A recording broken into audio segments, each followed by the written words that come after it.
Good morning everyone. Hope you all are good. This is Nilanjana and today we will be doing watercolor bookmarks. Material required for the same are these are the bookmarks that we will be doing.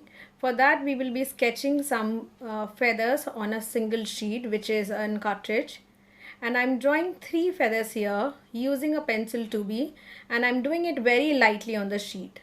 So the initial drawing will be very lighter because the color medium which we are using is watercolor. So in watercolor we don't want some pencil lines to be very much prominent. So it should be just an outlining just to make it clear the object where it is, and that's it. The last one we will be doing it with brush pen. So for that also we will be drawing in a similar way, very light on the sheet, outlining of the feather. For the color I am using watercolor cake.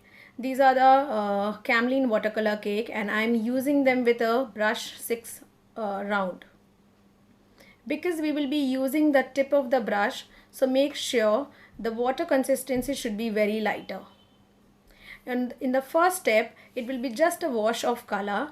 For the first coloring I have taken brown shade, and in this brown I am just trying to spread out that color all over the place, just on the upper half of that shade, and the lower half will be a merge of a crimson and red. So this is also, there will be a little transition when we are merging both the colors, that brown and red, on the sheet. So it will be identical on left and right. So even if it goes little bit merge differently, doesn't matter because it's just a normal coloring we are doing. So those mixing of colors will happen there. If you think that you want them to be a little bit more brighter, even you can use and merge yellow ochre to it. So when you are merging too much with the water, you won't be able to handle that. So make sure you're using only the tip of the brush, and the brush size also will be adjusted according to the area where you're working. So it should be very mild and according to the area. If you're working on a smaller art piece, so go ahead with some 4 number and 2 number brushes or 6, and if you have something to color the background, then you can go ahead with the 12, 10 or something which is larger and flatten up. Because here we will be giving little bit of detail and the edges we are making it little bit more darker. So slowly at each stage we have to add the colors. Don't try to over smudge on any section, because water color, what it does, it makes that paper a little bit more weaker. So while you're over and over smudging that area, so it will take off the layers of that sheet. So you have to give little time so that the paper absorbs the color, it settles down, and then the next step you have to just make that color a little bit darker, or you want to remove the color. So it would be like taking a clean brush, you can just remove the color from there. So when it will dry, it will accordingly, it will just settle down the color. So it will automatically make that color more lighter. Now in the next one, I am using the rainbow shades. So I have started with ultramarine, then I have merged the sky blue to it, and the third is the I will be doing a little bit with the crimson.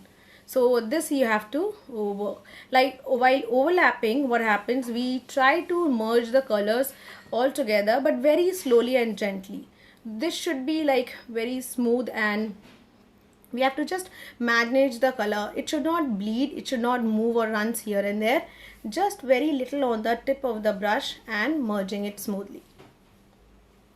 Here again I am again doing a little lighter tone than the crimson, which is the red, and now I will be merging with the yellow. So if you want to keep the color separate, then you have to just give little space, and if you want them to be merged and the transition of both the colors, you have to work immediately on the wet sheet, or the color when it is quite wet, that time you have to work. But less color will somehow saves the work, and even the effect which you wanted to create on the sheet, that could be created easily. Now because we are doing both side identical, so it should be like merging the same shades on the other side. Maybe there will be little bit variation, but it doesn't matter because somehow we are doing the similar kind of effect on both the sides. So now because the tip has little bit dry now, even if you want to add some darker tone, you can do it to that. So suppose a dark blue or the crimson you're adding, so you can add and merge them both. So once the base is a little dry, so it becomes little bit more easy for us to give the specific colors that we want to apply on that section. And now this third one, this is something I am doing with the brush pen.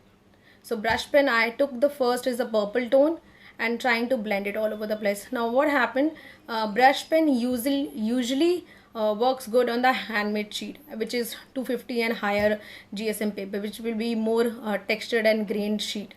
So we are just merging ultramarine blue to that, and after blending, so this is a place where you have to take care, where you have to make it very light and gentle. What will happen if you're overdoing something, the layers will start coming out.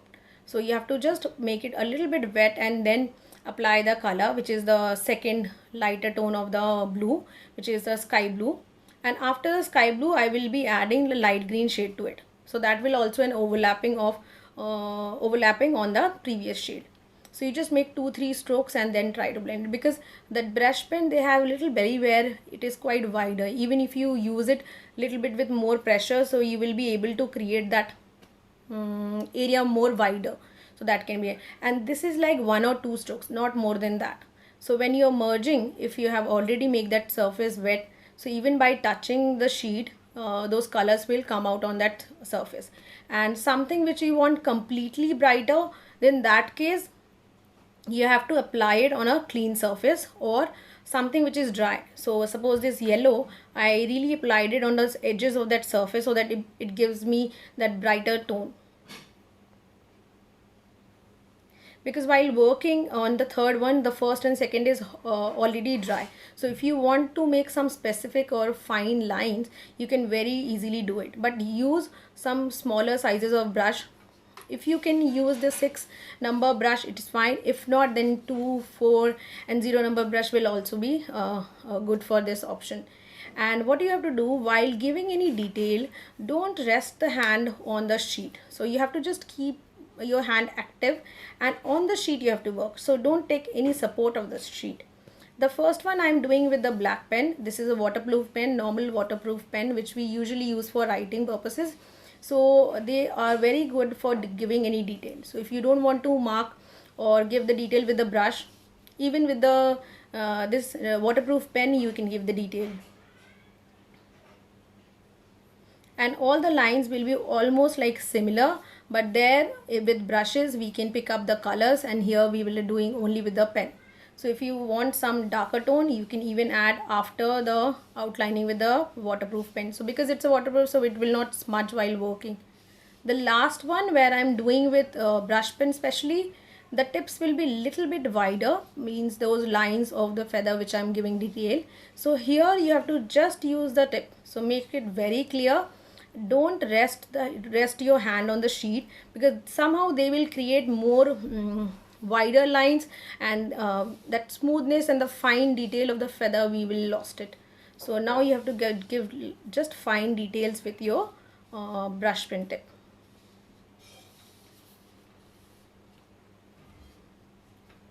And this is almost done. Now if you want to give or tie up these bookmarks in the form of a ribbon, so you can even use a punch tool and make a hole on the top, and then you can use them for that. The base will automatically dry, like 15 to 20 minutes it will take, and it will dry completely. You can cut them and separate it from that single sheet. Just if you want to keep the background in the same way, leave it like this, and put one ribbon on the top, and while just make a hole with a punch tool. Or if you want to just cut out that extra sheet and leave a little less white outlining, even you can do that. So both the ways you can work, whichever you like. You can keep your bookmarks in that way. Even you can try 2 to 3 styles where you can apply and use both of them. Thank you for watching the video, and hope you like it, and will definitely